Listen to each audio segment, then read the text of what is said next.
Hoje nós começamos uma nova série de mensagens que vai do Salmo 73 até o Salmo 89.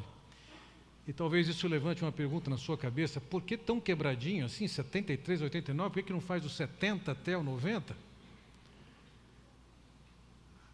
O Saltério, o livro de Salmos, ele está dividido em 5 livros. E o terceiro livro começa no Salmo 73 e termina no 89. Então essa é a razão desse quebradinho. Na verdade, nós estamos pegando um número inteiro, o terceiro livro de Salmos, que nós começamos hoje e vamos estudar até meados de maio. O livro de Salmos é um livro que está profundamente enraizado, suas bases estão estabelecidas dentro da lei, do contrato que Deus estabeleceu com aquele povo que era o seu povo.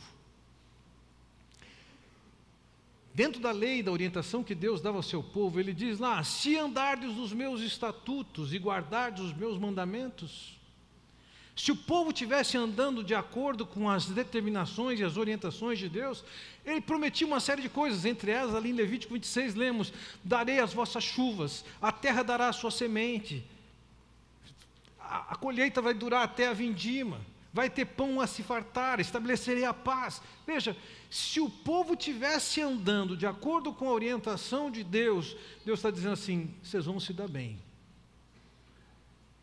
E quando nós entramos no livro de Salmos, nós vamos encontrar um eco dessa mensagem renovada ali dentro do livro. Então, no Salmo de número 1, lembremos disso, o livro de Salmos não tem capítulos. O livro de Salmos é um conjunto de salmos. Então, no Salmo de número 1, nós encontramos: bem-aventurado, feliz é o homem. E ao descrever o homem feliz que está dentro da aliança de Deus, ele fala que esse homem que tem o prazer na lei do Senhor, ele vai ser como uma árvore plantada junto à corrente de águas, a folhagem não murcha, dá o fruto na estação certa. Então ele diz ali: tudo o que ele fizer, ele será bem sucedido. Então veja, no estabelecimento da aliança de Deus com aquele povo, Deus fez promessas de eles terem uma vida muito bem qualificada. A partir do momento que eles estivessem andando de acordo com a orientação de Deus, o Salmo, ele renova esse assunto, e já no Salmo 1, ele continua dizendo isso e apontando isso. O livro de Salmos, de certa forma, é um reflexo, é um eco da promessa acontecendo ou não na vida do povo por causa da sua obediência ou não. A promessa que Deus fazia de uma vida muito bem qualificada é renovada, ainda que possa ter qualidades diferentes, pelo Senhor Jesus Cristo, quando, por exemplo, Ele diz: o ladrão vem somente para roubar, matar e destruir, eu vim para que tenham vida e a tenham em abundância.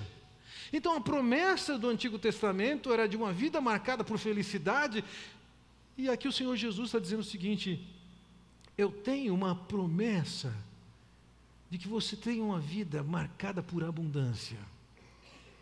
E meus irmãos, essa palavra se renova de diversas maneiras, por diversos autores, dentro do Novo Testamento, renovando isso, que nós podemos aprofundar nosso conhecimento do amor de Deus nas bênçãos de Deus. O nosso salmista, Asaf, que escreve os primeiros 11 salmos desse terceiro livro, ele começa o seu salmo também fazendo uma afirmação, reconhecendo esse Deus, quando ele diz: certamente Deus é bom para Israel, para os puros de coração. Ele começa o salmo reconhecendo o quanto Deus é bom com o seu povo. Ele não deixa dúvida, ele começa dizendo: certamente. Essa era uma afirmação categórica. Esse homem passou por alguma coisa que justificasse ele fazer uma asseveração tão intensa quanto essa. Deus é bom com o seu povo. Agora vamos entender aqui, o primeiro versículo deste salmo, com essa declaração: Deus é bom para com o seu povo. Não é fruto de alguma coisa, de uma experiência barata e simples que ele teve. A bem da verdade, essa declaração do versículo 1, embora seja o versículo 1, ela é a conclusão deste salmo. E ao longo do salmo, o que ele está passando para nós são as tensões pelas quais ele passou, os questionamentos pelos quais ele passou, as dificuldades pelas quais ele passou, que pudesse chegar finalmente a essa conclusão que ele coloca no versículo 1: Deus é bom. Vejam, ele não fez essa afirmação porque ele foi na classe de escola bíblica e ouviu a professora falar que Deus é bom e ela saiu repetindo aquilo. Ele tirou conclusão em cima de uma experiência, e a experiência não foi em cima de uma experiência simples. Foram dias difíceis, conflitos pelos quais ele passou, para que ele pudesse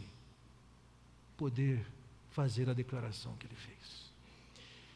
E eu estou convencido que Asaf, ao colocar para nós essa mensagem,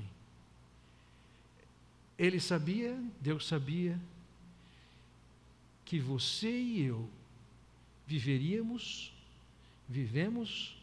ou viveremos por situações tão difíceis como as que ele passou, que levaram a um questionamento se valia a pena andar com Deus. Então, em primeiro lugar, eu queria focalizar com vocês a incerteza do piedoso Asaf. Vamos entender o Asaf antes de fazer essa declaração: Deus é bom, ou seja, antes de ele poder fazer essa declaração, ele vivenciou uma realidade que parece dissoante com esse primeiro versículo, com essa declaração inicial. Vamos perceber que na vida de Asaf, ele viveu um dilema teológico, um dilema emocional, um dilema moral. Qual era o dilema? Veja lá, olhamos, e nós vamos ver uma série de versículos aqui, começando com o versículo 3, nós lemos assim: pois eu invejava os arrogantes ao ver a prosperidade dos perversos. E no versículo 12 ele diz o seguinte: eis que são estes os ímpios, e sempre tranquilos aumentam suas riquezas. Vejam, ele sabia da promessa de Deus de prosperidade ao povo que estivesse levando ele a sério. Entretanto, ele não está deixando de observar, no universo em que ele enxerga, ele está vendo perversos, ímpios, orgulhosos, que estão levando uma vida muito boa, como ele diz aqui, são prósperos, são tranquilos, estão ficando cada dia mais ricos. E como você vai ver, essa não era a experiência de Asaf. Ele, entendendo-se como parte do povo de Deus, ele poderia ter aquele sentimento que algumas vezes vemos retratado em algum relato, de alguém que é filho de uma autoridade e que dá uma carteirada com a carteira do seu pai. Você sabe de quem eu sou filho? Ele poderia dizer: eu sou filho de Deus. Mas ao olhar para os fatos à sua volta, ele constata que o ímpio, o perverso e o orgulhoso, eles estão levando uma vida melhor do que a dele como filho de Deus. Por isso ele começa no versículo 3 dizendo: eu invejava esses arrogantes. E ele passa a descrever essas pessoas que ele enxerga estão numa boa. Versículo 9: contra os céus desandam a boca, e a sua língua percorre a terra. Vejam, não tem nenhuma reverência com Deus. Questionam quem é esse Deus, versículo 11, e diz: como sabe Deus? Acaso há conhecimento do Altíssimo? Veja, essa ofensa, essa afronta a Deus, não começou com Porta dos Fundos ou Netflix. Já está nas Escrituras. Ele está escrevendo aquela sociedade há 3.000 anos, e aqui estão pessoas que estão desandando a sua boca contra os céus.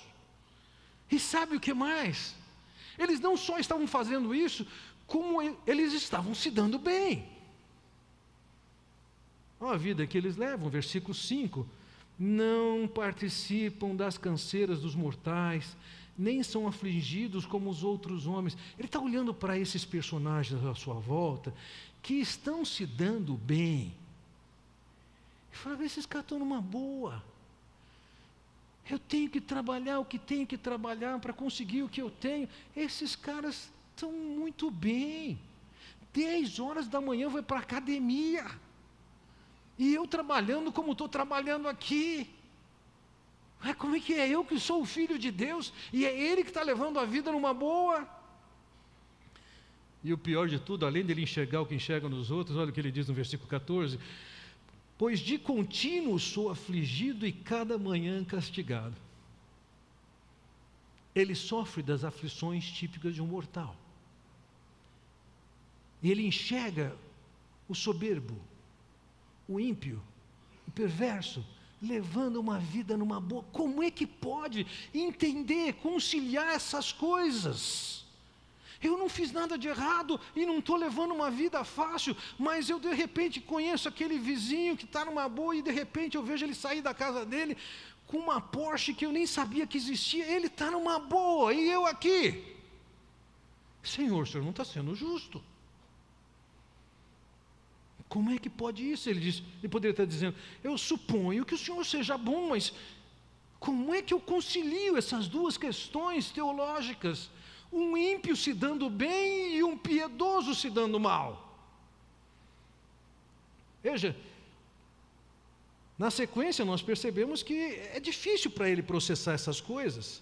No versículo 16 ele diz assim, em só refletir para compreender isso, achei muito pesada a tarefa para mim. Ele está querendo conciliar esses fatos com a teologia que ele tem, e ele está dizendo assim, está difícil de processar isso, não estou conseguindo entender. Estou tentando fazer as contas, estou tentando considerar todas as coisas, eu não estou conseguindo entender isso, está sendo difícil. Num outro momento desse dilema que ele vive, ele diz assim no versículo 21, quando o coração se me amargou. Veja, dentro da psicologia judaica, o coração não é sede de emoções. O coração é a razão, é a cabeça. E ele está dizendo, os seus pensamentos são amargos. Ele está processando essas coisas, ou não está conseguindo processar essas coisas, e os seus pensamentos não são muito saudáveis, não. Além disso, ele se descreve no versículo 22, eu estava embrutecido e ignorante, como um irracional à tua presença. Olhar para essa situação, eu estou levando a vida que Deus quer, mas eu não estou desfrutando da vida que eu gostaria de ter. Enquanto eu estou vendo um ímpio levando a vida como Deus não quer, mas ele está levando a vida como eu gostaria de viver. Era um problema para ele, ele tinha dificuldade de processar, e não tinha somente dificuldade de processar mentalmente, intelectualmente, ele também tinha problema de lidar com isso em termos emocionais. Veja, no versículo 21, voltamos nele, diz, quando o coração se me amargou, e as entranhas se me comoveram. Aqui, entranhas fala de emoção na psicologia judaica. Para um judeu, as emoções, elas se davam nas entranhas, elas se davam no rim, por exemplo. E ele está ficando mal-humorado com essa história.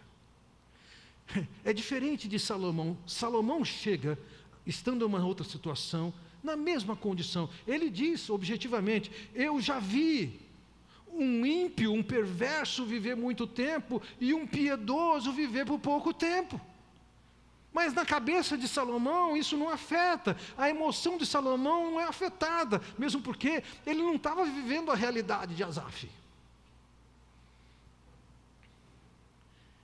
essa tensão desencadeou nele um dilema moral também. Porque veja, olha o que ele diz no versículo 3.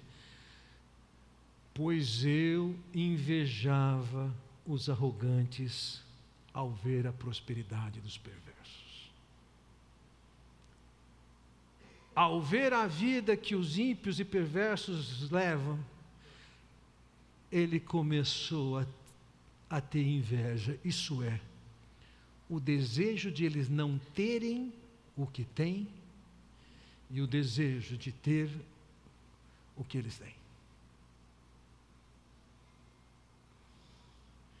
Agora ele está caindo num princípio das Escrituras. Ele está caindo no pecado de inveja. Afinal de contas, ele está olhando para essas pessoas, e olha como ele descreve a partir do versículo 3, como é que são essas pessoas. Ele diz assim, para elas não há preocupações, o seu corpo é sadio, inédio, eles estão super bem, estão saudáveis, não tem problemas, todo dia sai para o trabalho bem mais tarde. E você pode até pensar, está lá no seu escritório, sentado na sua cadeira, sem fazer nada. Eles estão levando essa vida e eu trabalhando, lidando com as contas no dia a dia. Versículo 5. Não partilham das canseiras dos mortais, nem são afligidos como os outros homens. Eles estão levando a vida tão bem. E eu aqui nessa condição. No versículo 6, então, diz, daí a soberba que os cinge como um colar e a violência que os envolve como um manto. Eles se caracterizam por serem orgulhosos, altivos. Olham para as demais pessoas e talvez para com você como se você não fosse um ninguém. Versículo 7 diz, os olhos saltam-lhes da gordura, do coração brotam-lhes fantasias. Essa ideia dos olhos brotarem da gordura é que essas pessoas têm comido tão bem que a gordura está até em volta dos olhos. Eles comem o que eles querem, quanto eles querem. Eles vivem, criam e levam a vida baseada nas suas fantasias. E eu me condenando pelas minhas fantasias. Versículo 8. Motejam e falam maliciosamente, da opressão falam com altivez. São absolutamente desrespeitosos. Afrontam quem quiserem afrontar, oprimem quem podem oprimir. São altivos. De novo, vemos aqui mais uma expressão do que aconteceu recentemente com a questão do filme dos Porta dos Fundos. Contra os céus desandam a boca e a sua língua percorre a terra. E diz, como sabe Deus? Acaso há conhecimento do Altíssimo? E em todo o tempo houve as pessoas que ali estavam blasfemando contra Deus, ofendendo a fé em Deus, a proposta da existência de Deus, de um Deus amoroso. E sabe, assumindo essa postura, essas pessoas alcançam o que se alcança também hoje. Versículo 10. Por isso o seu povo se volta para eles e os tem por fonte de que bebe a largos sorvos. Veja, a primeira parte do versículo diz o seguinte: o seu povo se volta para eles, é o seguinte, eles se tornaram populares, eles tiveram fama, aquilo que eles colocaram foi curtido, foi aplaudido, foi compartilhado, fazendo o que fazem, eles têm reconhecimento da sociedade,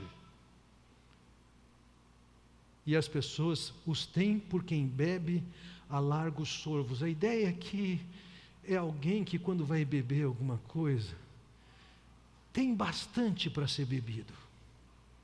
É próspero.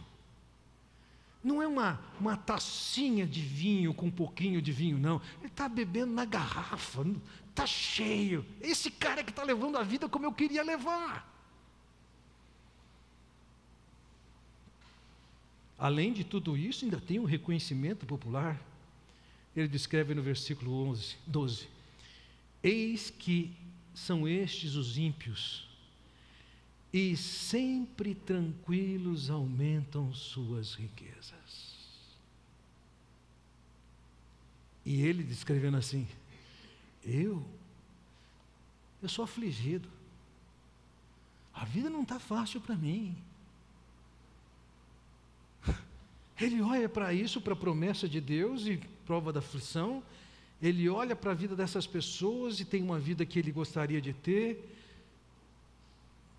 E aí ele chega a uma, vou chamar aqui de pré-conclusão. Versículo 13. Certamente foi-me inútil manter puro o coração e lavar as mãos na inocência. Vejam, nós conhecemos o termo arrependimento. Normalmente empregamos a ideia de arrependimento para descrever que levávamos uma vida de pecado e agora chegamos a Deus, e uma vez que chegamos a Deus, mudamos a mentalidade, estamos deixando o pecado e vou seguir a orientação de Deus. Arrependimento envolve isso.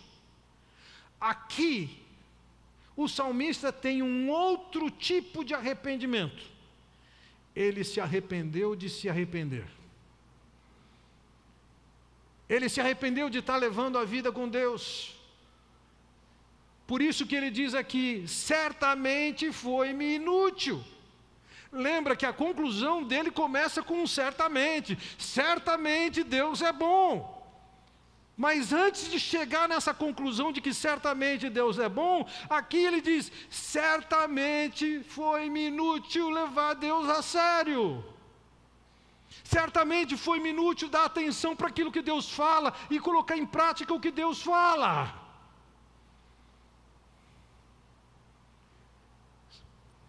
Você já passou por isso?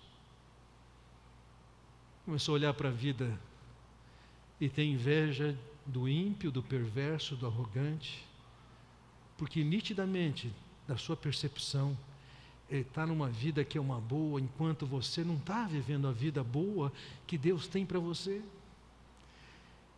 Essa é a grande contribuição de Asaf para nós. Asaf viveu uma experiência que nós vivemos hoje. E olhar para a vida de Asaf e perceber como ele processou essa questão é de grande ajuda para nós hoje. Porque no caso de Asaf, embora ele olhe para tudo isso, não consegue entender, tenta entender, não consegue entender, e ele fica amargo consigo mesmo, porque ele está chocado com essa diferença entre a realidade e a promessa de Deus. Mas, no caso dele, alguma coisa diferente aconteceu. Veja o que ele diz no versículo 2. Quanto a mim, porém, quase me resvalaram os pés. Pouco faltou para que se desviassem os meus passos. Vejam, quase e pouco. Ele pensou, ele se arrependeu de ter se convertido, ele se arrependeu de levar a vida como Deus mandava. Porém, isso não se consumou em termos práticos. O que pode ser a realidade de alguns de vocês que estão me ouvindo agora. Ultrapassou quase, ultrapassou pouco e acabou levando uma vida como ímpio, como perverso, como arrogante. Mas esse homem, ele parou no por pouco. Ele parou no quase.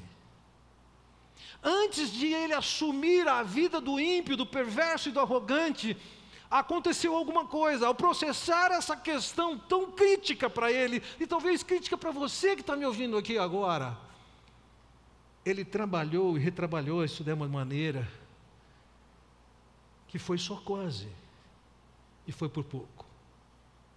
E talvez no seu caso você tenha ultrapassado quase o pouco, e quero lhe dizer, a maneira como Asaf tratou esse assunto.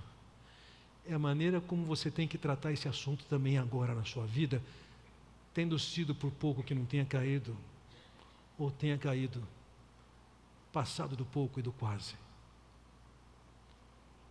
Vejam, não foi só Asaf que viveu esse tipo de experiência. Ao longo das Escrituras, nós vamos encontrar homens que viveram essas tensões e conflitos, como Abacuque, Jonas, Jó, Jeremias. Como é que eu posso entender que um filho de Deus, que se entende, que vai desfrutar e viver da bondade de Deus por ser um filho de Deus, pode levar uma vida que não é tão boa quanto a vida de um ímpio, de um perverso e de um arrogante? Por que que você tem que ralar, trabalhar, ser disciplinado por Deus? Você está vendo um perverso levar a vida dele numa boa. Senhor, por que que ele conseguiu comprar essa Mercedes e eu não?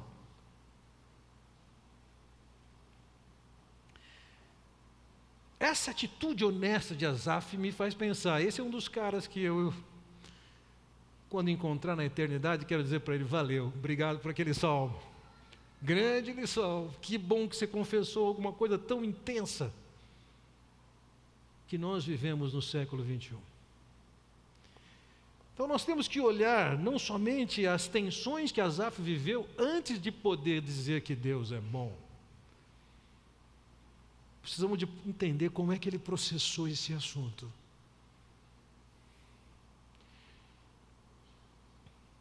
Veja, qual foi a solução que Asaf trouxe para esse questionamento? No versículo 2 ele diz ali, quanto a mim, porém, quase me resvalaram os pés, pouco faltou para que se desviassem meus passos. O que ele fez? Vejam, ele está tentando entender isso que lhe parece injusto e impróprio. E ele disse, está difícil, a tarefa é pesada demais para mim, eu não consigo processar. Veja, se nós formos considerar qualquer questão de justiça nos nossos dias, a assimetria da sociedade humana é tão monstruosa que nós não conseguimos processar. Atualmente eu estou lendo um livro que foi escrito cerca de 400 anos atrás, que descreve os processos de fabricação de açúcar no Brasil e o uso da mão de obra escrava. E nos momentos em que eles falam, o autor, um italiano, fala sobre a opressão e a maneira como os escravos eram tratados, eu me pergunto, como é que pode? Como é que podem? Como portugueses, brasileiros, ingleses e outros mais, capturaram dezenas de milhões e fizeram escravos com uma vida tão desgraçada e miserável. Como é que eu consigo entender isso?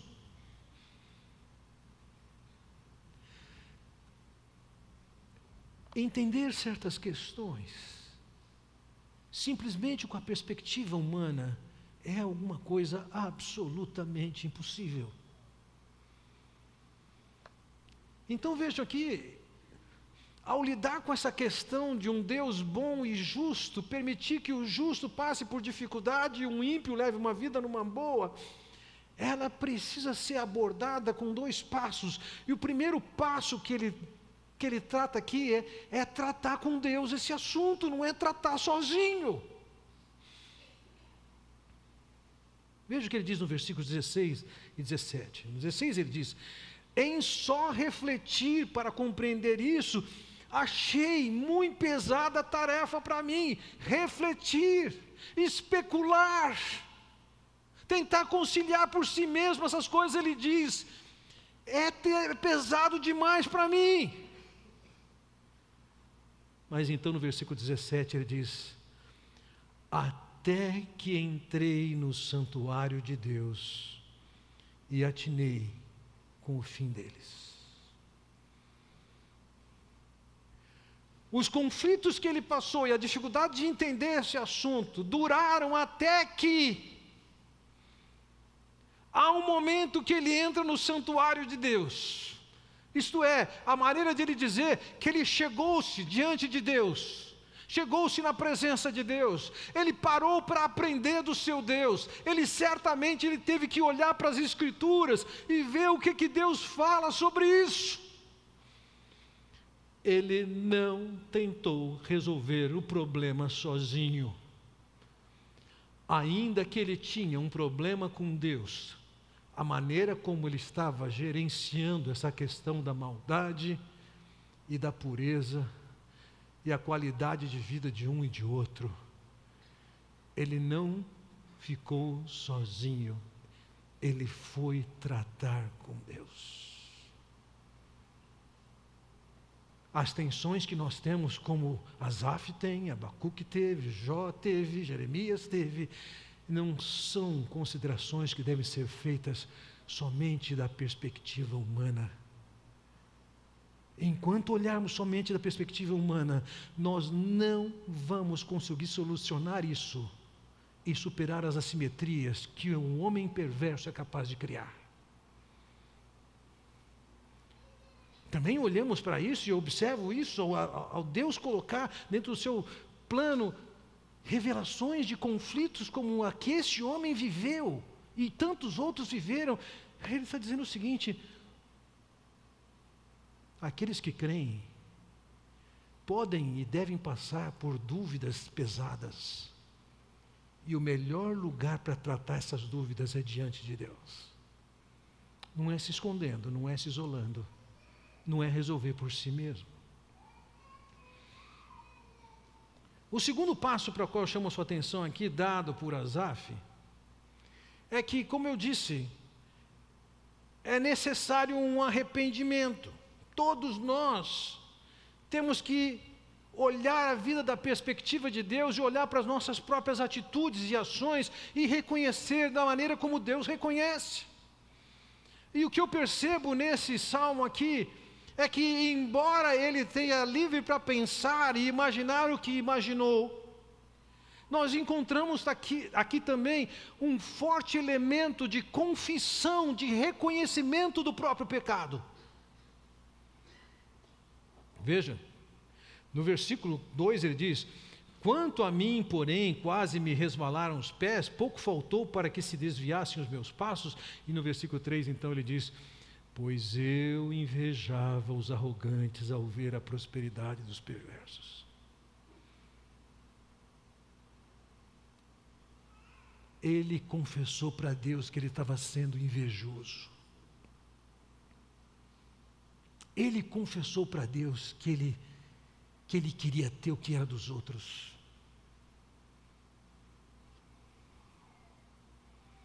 Mais ainda, de uma maneira estranha, ele diz no versículo 15: se eu pensar em falar tais palavras, já aí teria traído a geração de teus filhos. Mas ele pensou. Ele quase não caiu. Quase não caiu. Mas ele pensou.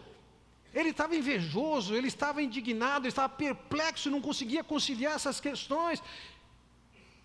De alguma maneira, no seu coração, com o desejo de seguir o caminho que não era o caminho de Deus, isso era uma traição ao seu Deus e ao povo que Deus salvou com o propósito que Ele tem. Mas com essa postura de confissão, ele se aproxima de Deus e, ao olhar na palavra, ele aprende uma lição que talvez já soubesse antes e tinha esquecido. Veja lá no versículo 18.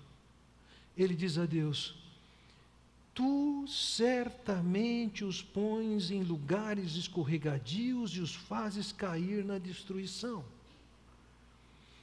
Como ficam de súbito assolados, totalmente aniquilados de terror. Como ao sonho quando se acorda, assim, ó Senhor, ao despertares, desprezarás a imagem deles. Os que se afastam de ti, eis que perecem, tu destróis todos os que são infiéis para contigo.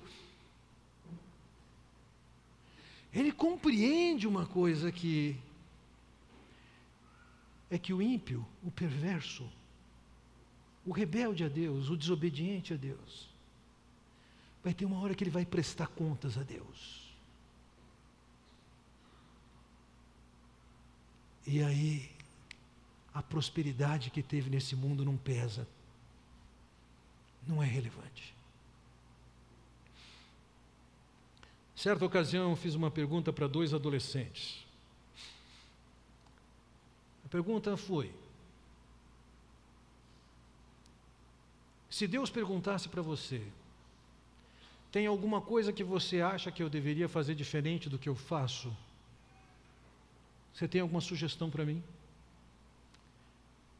O primeiro adolescente me respondeu o seguinte: Senhor, eu gostaria que o Senhor administrasse o seu juízo mais rapidamente. O segundo adolescente falou assim: Deus me livre. Não quero dar sugestão para ele. Mas de alguma maneira todos nós achamos isso, que Deus tinha que ser mais rápido no julgar e no condenar e no castigar quem merece. Aliás, eu acho que se Deus delegasse para nós a tarefa de julgar, disciplinar e castigar, a humanidade já tinha sido extinta. Nós queremos que o julgamento seja agora, hoje. E seja para valer. Talvez lá no seu coração você já tenha sido tentado em olhar para algum perverso e ímpio, talvez, que tenha prejudicado você, e tenha feito uma oração do poder por aquela pessoa, dizendo: Senhor, destrua-o.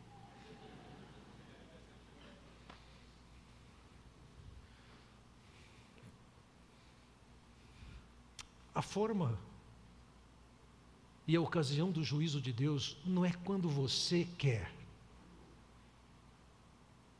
Não é quando você acha que deve ser. É Deus quem decide como e quando e os critérios.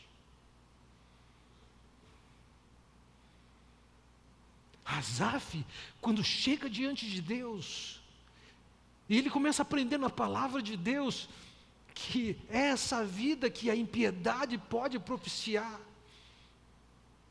é uma vida que tem data marcada para terminar. E que após a prestação de contas diante de Deus, isso é seguido da destruição. Então ele fala: epa, pera lá.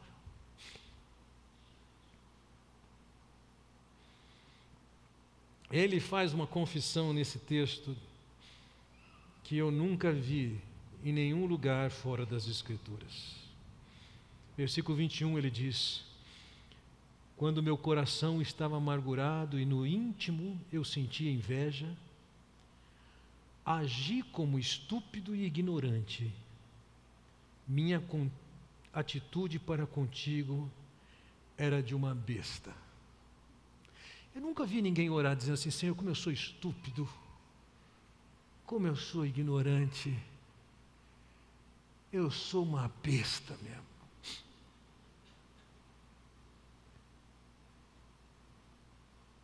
Mas Asaf fez isso. Ele percebeu que a percepção que ele tinha do mundo e da injustiça que aparecia para ele o dava a liberdade de tirar as conclusões que ele tinha tirado. Deus não está sendo injusto, Deus está sendo injusto, Deus não está sendo bondoso.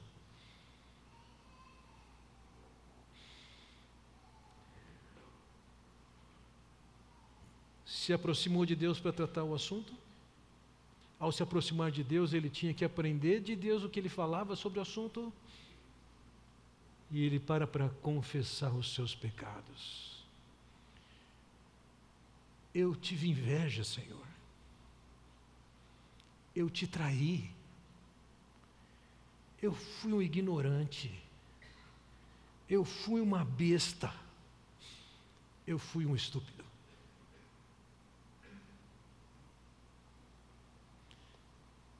Bem, isso nos chama para terminar essa mensagem com a conclusão de Asaf. Já mencionei, o versículo primeiro é a conclusão de Asaf. Mas ela é um simples título. É uma declaração, mas uma declaração que ele abre mais, explana mais, após esse exercício e essas considerações que ele faz. Versículo 23, então ele diz: todavia, estou sempre contigo, tu me seguras pela minha mão direita. Quem mais tenho eu no céu? Versículo 25, não há outro em quem eu me compraza na terra. Olha o que ele está percebendo aqui. Ele está reconhecendo que agora, quando ele saiu essa complexidade de pensamento, essa perturbação, ele chega e diz: Senhor, o bom é estar no relacionamento contigo, andando perto de ti. Veja que ele diz aqui: eu estou sempre contigo. Ele não está falando que uma vez por semana ele ia lá na igreja e ouvia uma mensagem e voltava para casa. Não, esse homem, ele passou a manter um relacionamento com Deus sempre, todo dia.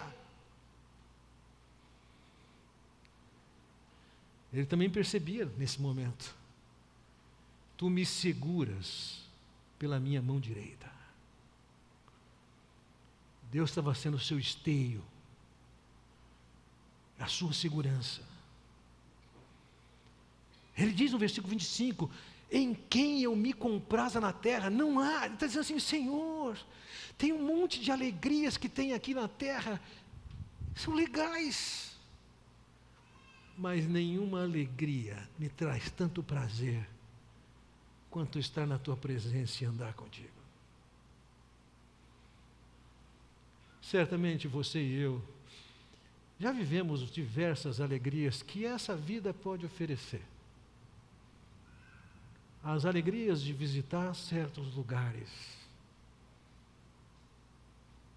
Eu me lembro quando eu tive a oportunidade, pela primeira vez, de ver as pirâmides, de entrar nas pirâmides.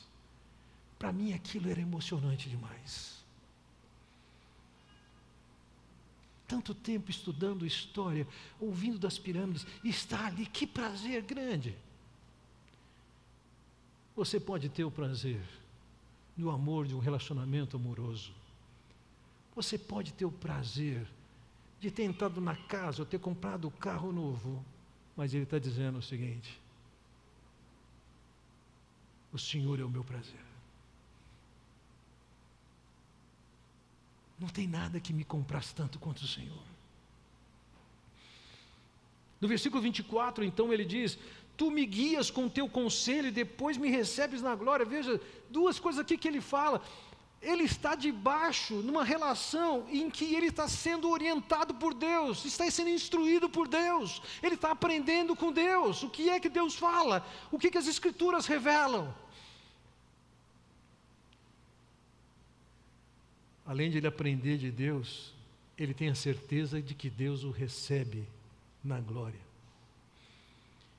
E quando lemos o versículo 26, quando ele diz: Deus é a fortaleza do meu coração e a minha herança para sempre. Veja, o crente do Antigo Testamento, ele tinha muito pouco conhecimento disponível do que ia acontecer com ele depois que ele morresse. Grande parte dessas revelações estão dentro do Novo Testamento.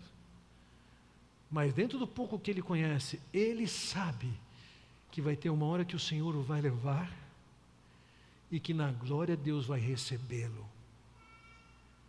Ele tem certeza de que Deus é a herança dele para sempre. Ele sabe e está seguro da vida após a morte.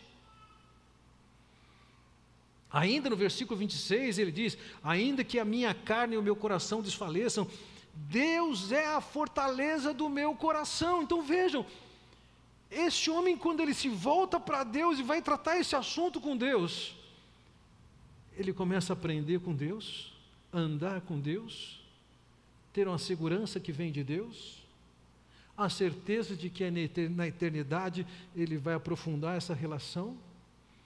Ele sabe que é Deus quem o dá força no seu dia a dia. E então no versículo 28 ele diz: quanto a mim, bom é estar junto a Deus, no Senhor Deus, ponho o meu refúgio para proclamar os seus feitos. Ele chegou à conclusão que Deus é bom, e chegou à conclusão de que andar com esse Deus é bom. Ele não tem motivo para inveja. Nós temos motivo para invejar o ímpio, o perverso, quando nós estamos vivendo um pedacinho da vida que Deus tem para nós, e não a vida que Deus propôs para nós como um todo. E quando, ao invés de a gente viver 100% da fé cristã, a gente vive somente um pedacinho, a vida é tão medíocre que o ímpio, o perverso, o arrogante, causam inveja em nós. Mas por que eles causam inveja? Porque nós não estamos desfrutando do melhor que Deus ofereceu para nós. Uma relação com Ele no dia a dia, de aprendizado, de fortalecimento, de direção, de segurança nele. Meus irmãos, mal começamos o ano. Como é que vamos levar esse ano? Talvez você possa olhar para o futuro, para o passado recente, 2019, e lamentar pela vida que você levou. Talvez, como Asaf, você possa dizer: quase eu caí porque eu estava invejoso, amargo. Talvez você possa ter vivido: não teve o quase, eu caí, eu me meti na lama. Deus está dizendo: chega para mim. Vem ouvir de mim. Vem aprender de mim. Vem andar comigo. Eu quero te dirigir, eu quero segurar na tua mão, eu quero te dar força.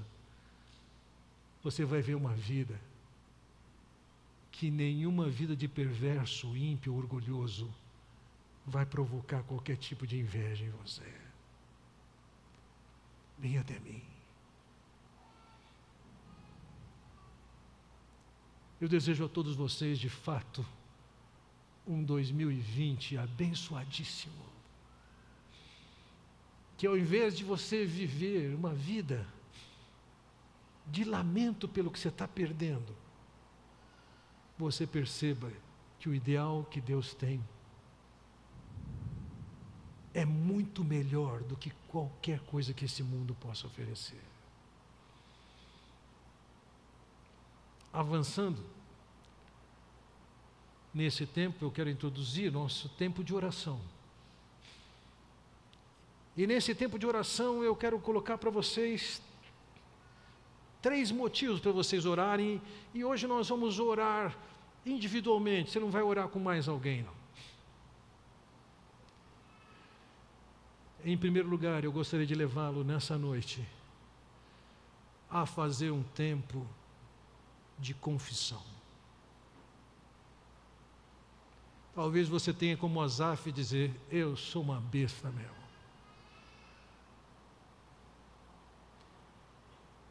Confesse a Deus os pecados que Deus tem trazido à sua mente e tem lembrado você do que você tem vivido.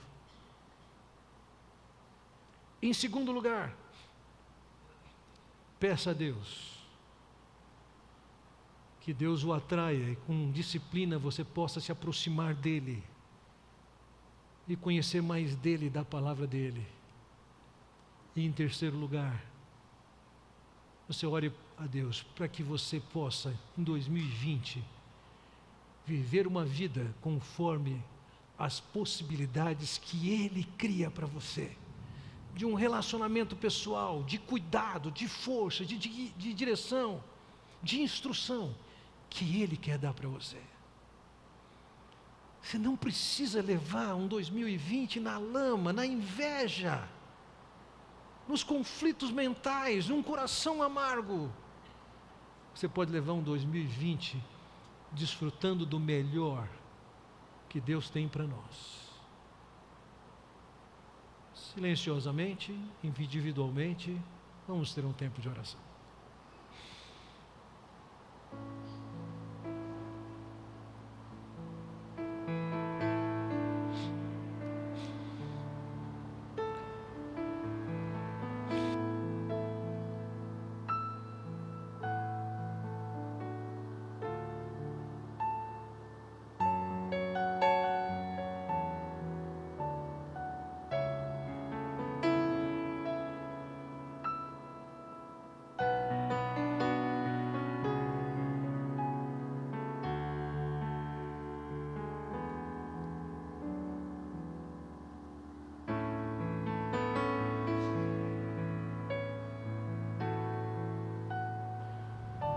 Ó Pai Celestial, o Senhor bem nos conhece. E de fato, essa confissão de Asaf cabe na boca de tantos de nós aqui. Tivemos inveja, nos arrependemos da nossa conversão, cobiçamos viver de acordo com o mal, consideramos que o Senhor estava sendo injusto,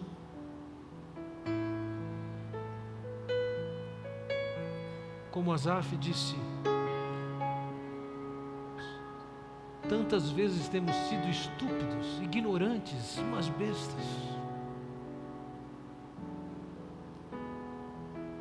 Ó Senhor, eu te agradeço porque o Senhor nos liberta e mais do que isso, o Senhor oferece a nós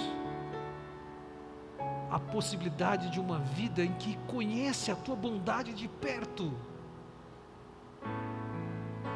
Atrai-nos, ó Pai, livra-nos da nossa estupidez,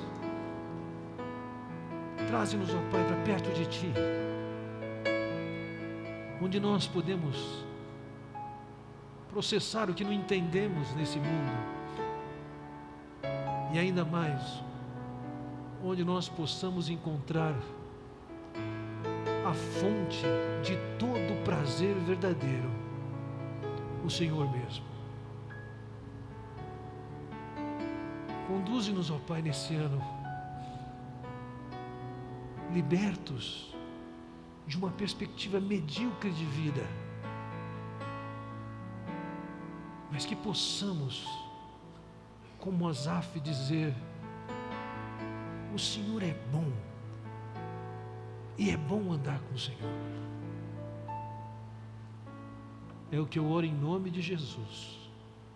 Amém.